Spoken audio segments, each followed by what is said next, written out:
বলিউডে অনেকেই এসেছেন, অনেকেই গিয়েছেন, কিন্তু 4 দশক পার করেও যিনি এখনো দর্শকদের হৃদয়ে ঝড় তোলেন তিনি একজনই, সানি দেওল।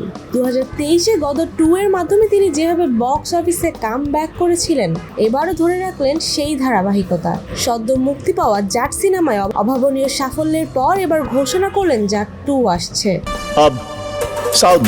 এবার আরো ঝড়, আরো ভয়ঙ্কর মিশন। গদর 2 হয়তো ছিল রেকর্ড ব্রেকিং, তবে জাট প্রমাণ করলো সানি দেওল এখনো অ্যাকশন হিরোর আসনে একচ্ছত্র অধিপতি। এক সপ্তাহের মধ্যে 60 কোটি টাকার ব্যবসা, এবং সেই ঝড়ের মাঝেই সানি নিজেই আনলেন জাট 2 এর ঘোষণা। এটি এখন তার 42 বছরের ক্যারিয়ারের তৃতীয় সর্বোচ্চ আয়ের সিনেমা। জাট সিনেমায় সানি দেওল যেন একেবারে ক্লাসিক রবিনহুডের ভারতীয় রূপ। গোপীচাঁদ মালিনেনির পরিচালনায় নির্মিত সিনেমা ট্রেলারে বোঝা গিয়েছিল সানি যে রণমূর্তি ধারণ করবেন, তবে পর্দায় দেখা গেছে তার চেয়েও বেশি কিছু।